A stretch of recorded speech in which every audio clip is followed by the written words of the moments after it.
नमस्कार, राधे राधे। स्वागत है आप सभी का एक बार फिर से सुबोध इनफाइनाइट एजुकेशन में। आज हम बात करने वाले हैं यूनिट नंबर 8 के बारे में। लास्ट यूनिट है नर्सिंग रिसर्च एंड स्टैटिस्टिक्स की। तो यूनिट का नाम है communication and utilization of research. Communication हर सेमेस्टर में आपको किसी ना किसी सब्जेक्ट में तो मिलता ही है। ठीक है, ये एक ऐसा टॉपिक है जो कि आप फर्स्ट सेमेस्टर से लेकर लास्ट सेमेस्टर तक आपको सभी सेमेस्टर में किसी ना किसी सब्जेक्ट में जरूर देखने को मिलेगा। ठीक है। दूसरा है यूटिलाइजेशन ऑफ रिसर्च, कि रिसर्च का यूटिलाइजेशन कहाँ कर सकते हैं अपन। ओके, कैसे कर सकते हैं तो सबके बारे में बात करेंगे। या लास्ट यूनिट होने वाली है आज ये बीएस नर्सिंग 7 सेमेस्टर के रिसर्च की। तो स्टार्ट करते हैं आज का लेक्चर। सिलेबस देख लेते हैं पहले। तो ये हमारे पास सिलेबस होने वाला है जिसमें हम देखने वाले हैं communication of research findings, verbal reports, writing research report हो गया, राइटिंग साइंटिफिक आर्टिकल्स या paper, critical review of published including publication ethics, utilization of research findings and last one is conducting group research project. इन सभी के बारे में हम one by one बात करेंगे, बहुत ही आसान भाषा में समझेंगे एग्जाम्पल के साथ। तो फर्स्ट अपन देखते हैं कम्युनिकेशन ऑफ रिसर्च फाइंडिंग्स। अब देखो, नाम से पता चल रहा है कि कम्युनिकेशन मतलब कि आइडियाज को क्या करना, शेयर करना। आइडियाज को, थॉट्स को क्या करना, शेयर करना, एक्सचेंज करना। Of research finding, research finding मतलब कि जो हमारी रिसर्च निकली है, क्या समझे, मतलब कि जो हमने रिसर्च करी है उसका जो आउटकम आया है, मतलब कि हम बोल सकते हैं रिजल्ट। जो भी हमारी फाइंडिंग्स है उस रिसर्च की, उस स्टडी से हमने क्या निकाला, क्या हमें मिला, उसको कम्युनिकेट करना, उसको किसी दूसरों के साथ शेयर करना, दूसरों को बताना, क्या कहलाता है, कम्युनिकेशन ऑफ रिसर्च फाइंडिंग्स कहलाता है। ऊपर ऊपर से समझ लिया, चलो अब डीपली देखते हैं कि communication of research findings means sharing of the result conclusion of research with others. कि जो भी हमने कंक्लूजन निकाला है या फिर जो भी रिजल्ट आया है हमारी रिसर्च का, वो दूसरों के साथ शेयर करना क्या कहलाता है, कम्युनिकेशन ऑफ रिसर्च फाइंडिंग्स कहलाता है। पर्पज क्या है, क्यों करना है सर ऐसा, ऐसा इसलिए करना है टू शेयर नॉलेज, नॉलेज को शेयर करने के लिए, to improve nursing practices, to help future research, to inform health care professionals and make research useful. भाई अगर हमें बताएंगे नहीं तो हमारी रिसर्च का क्या मतलब निकला। जैसे सपोज करो कि हमने हैंड वॉशिंग का क्या किया, इन्फेक्शन को प्रिवेंट करने के लिए हैंड हाइजीन क्या है, एक अच्छी प्रैक्टिस है, एक अच्छी प्रैक्टिस है। हमने इस पर रिसर्च करी, फर्स्ट यूनिट से हम इस पर रिसर्च करके आए कि हैंड हाइजीन है, इससे इन्फेक्शन क्या होता है, कम होता है। अब ये अगर हम दूसरों को बताएंगे नहीं कि हमारे पास ये निकल के आया, हमने ए पेशेंट को नॉर्मल किया और बी पेशेंट को हमने हैंड हाइजीन बेस्ट प्रैक्टिस से करवाया, तो हमें ये मिला कि जो बी वाला है उसमें इन्फेक्शन नहीं हुआ और ए वाला है उसमें इन्फेक्शन हुआ। तो अगर हम ये लोगों को बताएंगे नहीं तो हमारी रिसर्च का कोई फायदा है या नहीं है, नहीं है सर। बताएंगे तभी फायदा है। इससे क्या होगा, नॉलेज शेयर करने करेंगे, नॉलेज बढ़ेगी उनकी, ठीक है, हेल्प मिलेगी आगे रिसर्च में। तो ऐसा ये क्या है कि इनका पर्पज हो गया। कैसे कैसे हम उसको शेयर कर सकते हैं, कौन कौन से मेथड हो सकते हैं हमारे पास। तो मेथड में फर्स्ट आता है वर्बल प्रेजेंटेशन। हम जैसे बोलकर बता दें उनको कि भाई हैंड वॉशिंग करने से ये होता है, जो ये हैंड वॉशिंग, या फिर हम कोई भी एग्जांपल ले सकते हैं। रिटर्न रिपोर्ट्स हो गई, लिखी हुई। रिसर्च आर्टिकल्स हो गया। अब आर्टिकल्स जैसे कि न्यूज़पेपर्स हो गया, जर्नल्स होते हैं, ठीक है, मैगजीन्स हो गई, तो वो क्या आता है, रिसर्च आर्टिकल्स में आता है। सेमिनार हो गया, कॉन्फ्रेंस हो गया, वीडियो कॉन्फ्रेंस या ऑडियो कॉन्फ्रेंस के थ्रू हम ये बता सकते हैं। Help in better patient care. अब जो ये है क्या है, कम्युनिकेशन ऑफ रिसर्च फाइंडिंग्स है, ये क्या करता है, ये हमारे हेल्प करता है। अब यहाँ पर आप एक काम करो, इंपॉर्टेंट डाल लो, इंपॉर्टेंट इन नर्सिंग ऐसे डाल लो कि ये क्या करता है, हेल्प करता है बेटर पेशेंट केयर में। ठीक है सर। स्प्रेड न्यू नॉलेज, नई नई नॉलेज है वो लोगों तक फैलाता है। Research has no value if findings are not communicated. कि कोई भी रिसर्च की वैल्यू नहीं है अगर वो हमने कम्युनिकेट नहीं करी, हमने अगर वो किसी दूसरों को नहीं बताई, उसके फायदे नहीं बताए, उसके नुकसान नहीं बताए, तो उस रिसर्च का कोई वैल्यू नहीं है, कोई इंपॉर्टेंस उसकी नहीं है। ओके। एग्जाम्पल, एग्जाम्पल आता है आपके सामने कि research found that hand hygiene reduce hospital infection. हमने रिसर्च निकाली, रिसर्च से क्या मिला कि हैंड हाइजीन करने से हॉस्पिटल में इन्फेक्शन क्या होता है, रिड्यूस होता है सर। ठीक है, रिड्यूस होता है।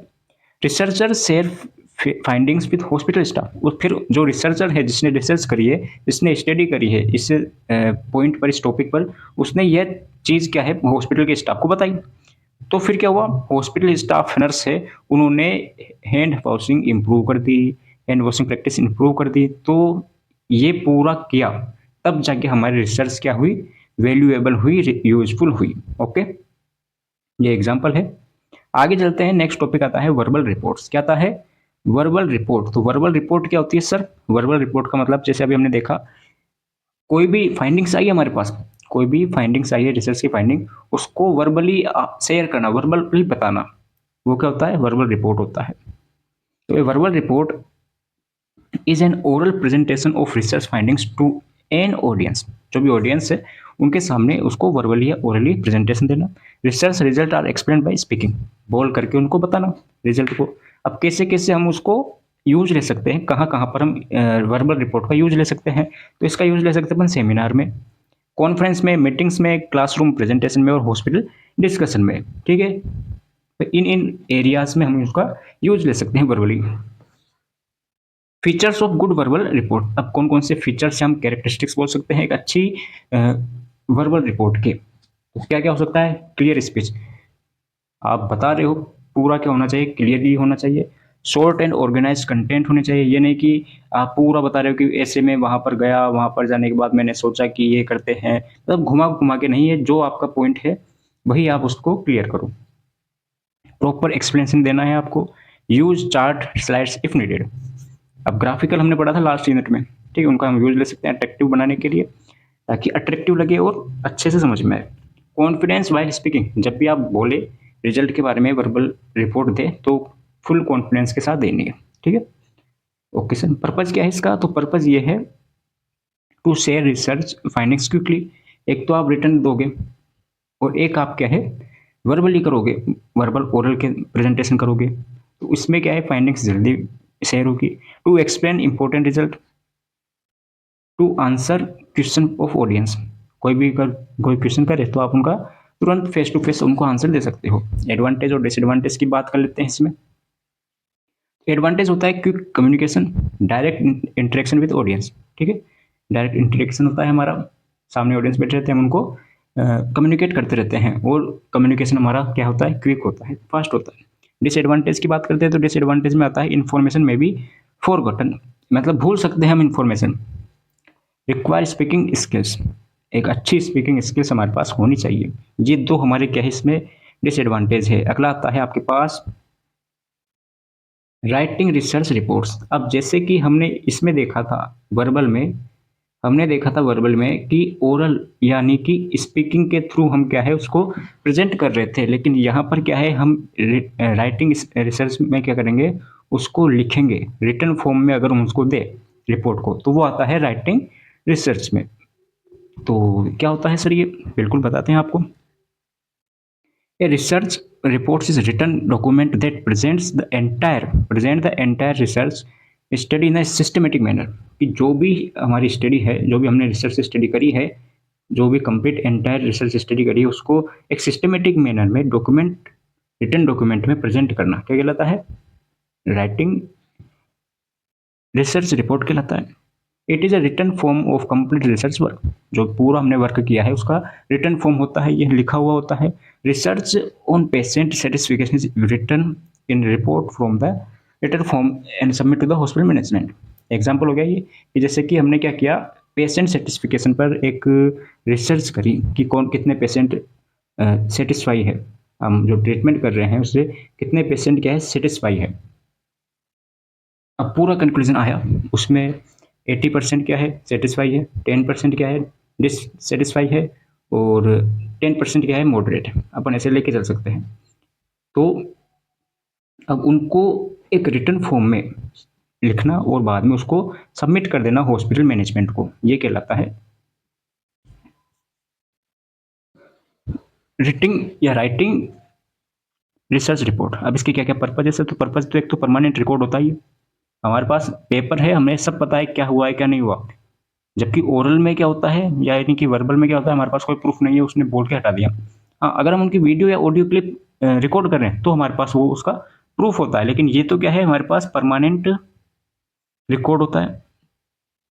To communicate findings, to communicate findings, कोई भी फाइंडिंग्स उनको कम्युनिकेट करने में काम में आता है ये। To help future researchers, help others understand complete research study, जो भी दूसरे हैं उनको पूरी स्टडी को पता चल जाएगा, ताकि वो आगे से जो भी कोई फ्यूचर रिसर्च करे उस टॉपिक पर तो उनको हेल्प मिलेगी। जैसे हमने देखा था लिटरेचर ऑफ रिव्यू में, ठीक है। अब गुड कैरेक्टरिस्टिक्स, गुड रिपोर्ट के क्या क्या कैरेक्टरिस्टिक्स होते हैं, तो क्लियर होने चाहिए, वो एक्यूरेट होनी चाहिए, ऑर्गेनाइज्ड सिंपल लैंग्वेज में और प्रॉपर फॉर्मेट में होनी चाहिए। तो सर एक बार फॉर्मेट का क्या होता है, फॉर्मेट आगे देखते हैं। अब आता है लास्ट, अगला आपका लास्ट क्या, writing scientific articles and paper. अब देखो इसमें हमने न्यूज़पेपर हो गया, जर्नल्स हो गए, ठीक है, मैगजीन्स हो गई, मतलब कि जिसमें हम उसको लिख रहे हैं या उनको बता रहे हैं, जिसके थ्रू बता रहे हैं, मैगजीन्स जैसे बुक्स हो गई, उनके थ्रू अगर हम उसको कम्युनिकेट करें तो वो आता है इसमें। तो राइटिंग साइंटिफिक आर्टिकल्स या paper, it is a scientific article और paper is use formal written document prepared for publication in journals और मैगजीन्स, ठीक है।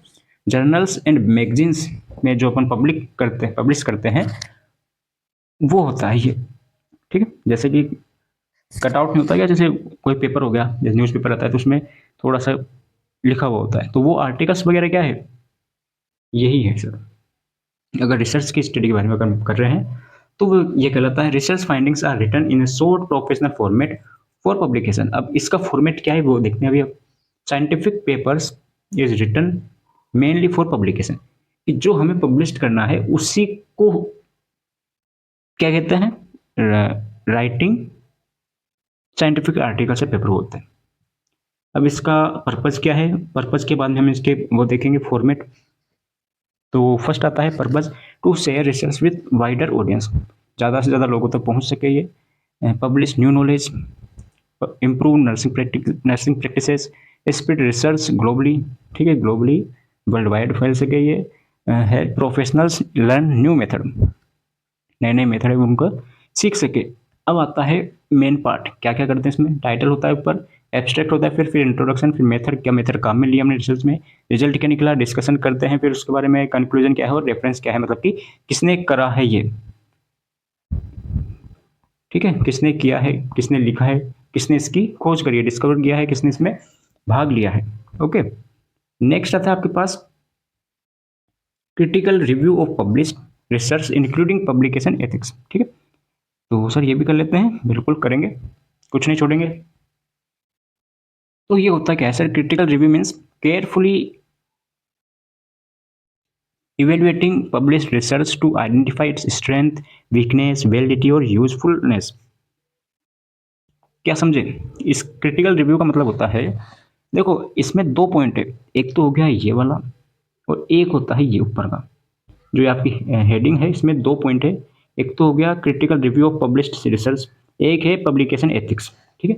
दोनों को हम अलग अलग देखते हैं। पहले अपन देखते हैं critical review of published research. इस ये होता क्या है सर, तो ये ऐसा है, जैसे ही हमने कोई रिसर्च करी है, स्टडी करी इस पर, उसका इवेल्युएट करना, उसको इवेल्युएट करना, उसकी स्ट्रेंथ को आइडेंटिफाई करना, उसकी वीकनेस क्या, कमजोरी है क्या, उसकी स्ट्रेंथ है, वैलिडिटी क्या है, यूजफुल है या नहीं है, क्या है, तो उन सबको क्या है रिव्यू करना, ये कहलाता है critical review. Help evaluate research quality before using findings, findings से पहले हम क्या है उसकी क्वालिटी वगैरह इवेल्युएट करते हैं।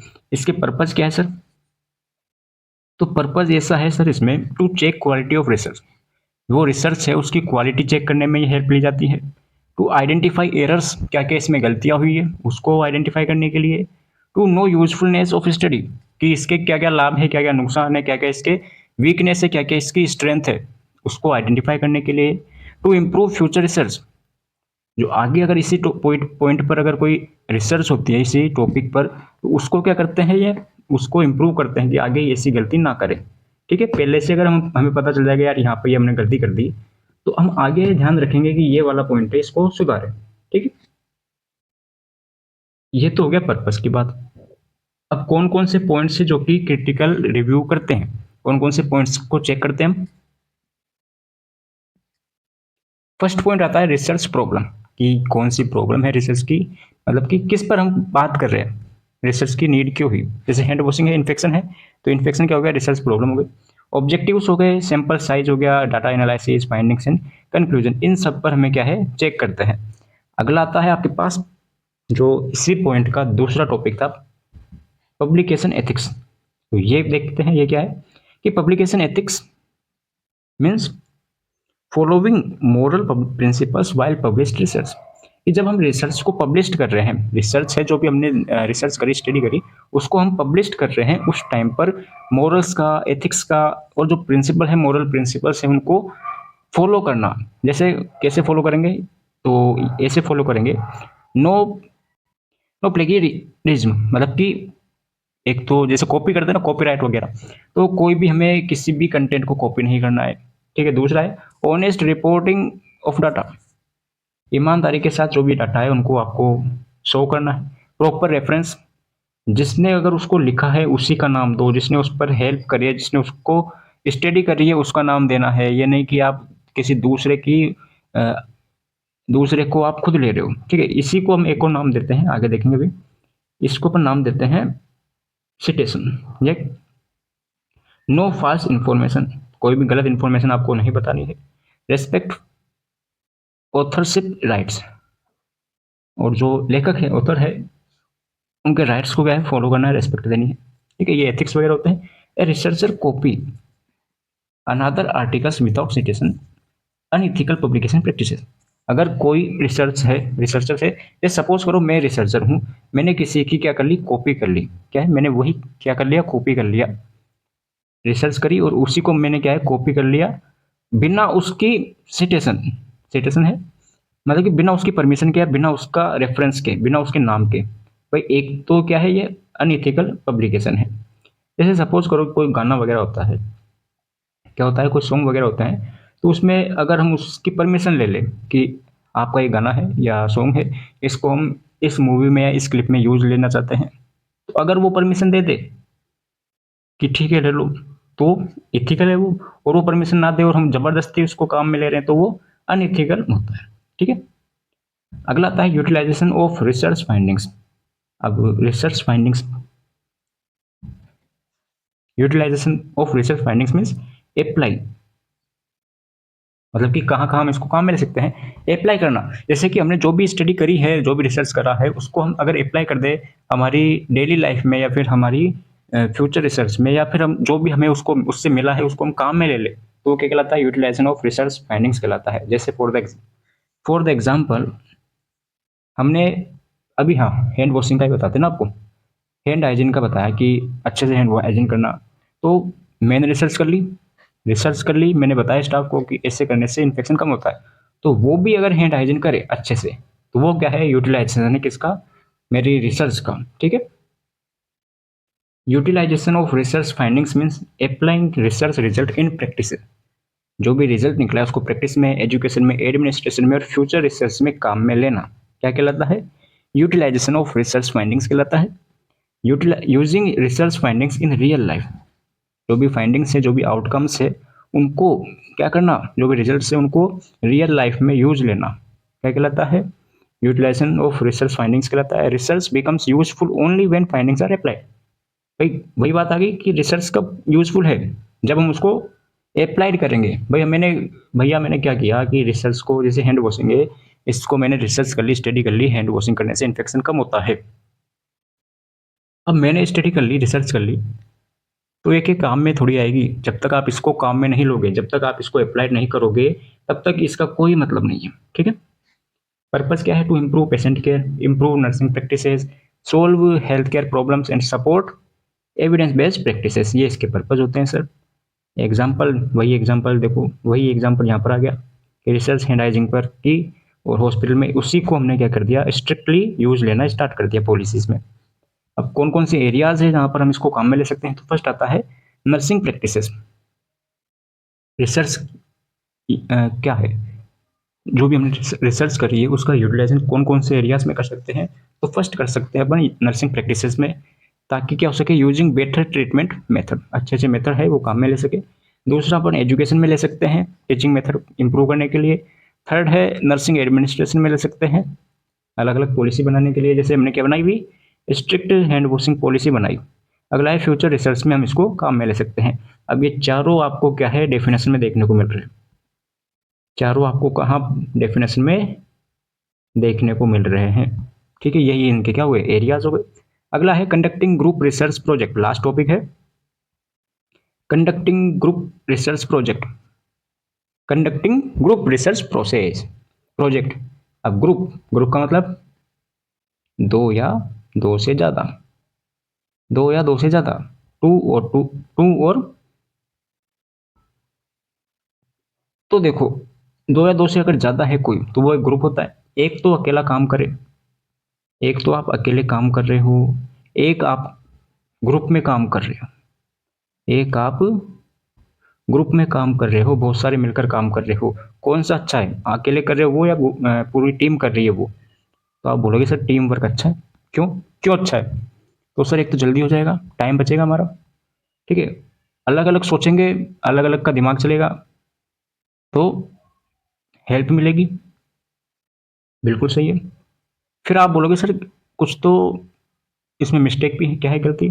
कि सपोज करो मेरी किसी के साथ बनती नहीं है, मेरी किसी एक दोस्त के साथ नहीं बनती है, और वही क्या आ गया मेरे ग्रुप में आ गया, तो गड़बड़ है, मतलब कि कोऑर्डिनेशन मिस्टेक है सर, कोऑर्डिनेशन नहीं हो पा रहा मेरा और उसका।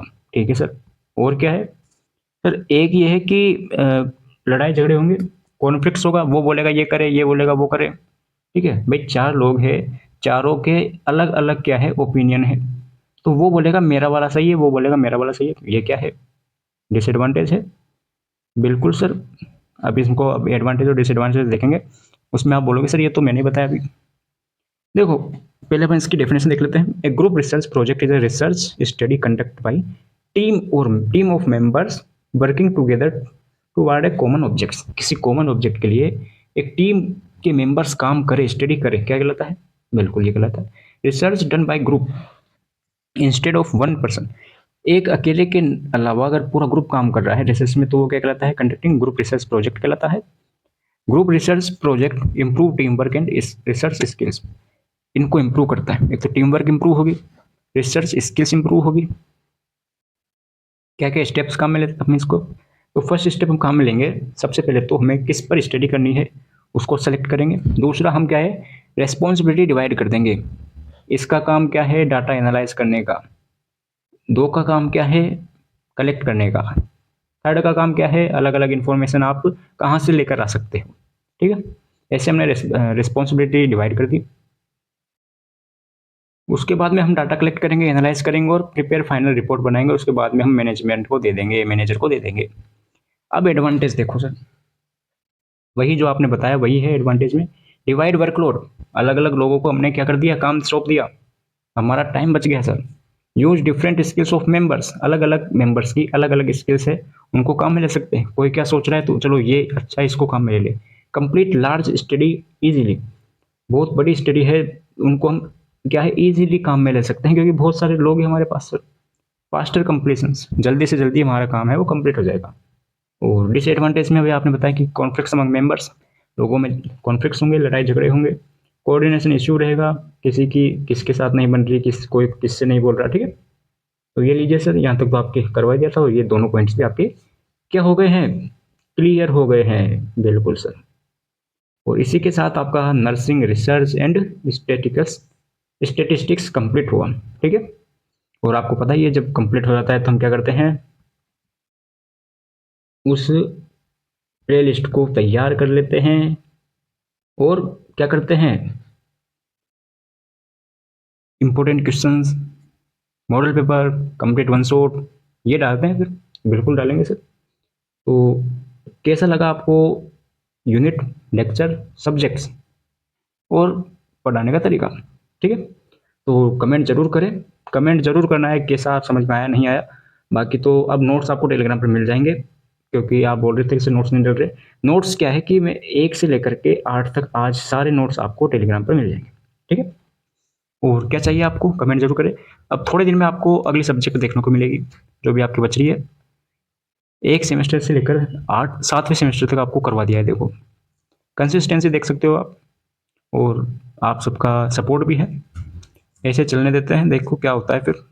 ठीक है, तो लेक्चर कैसा लगा कमेंट जरूर करें। मिलते हैं लेक्चर में नए वीडियो के साथ। राधे राधे।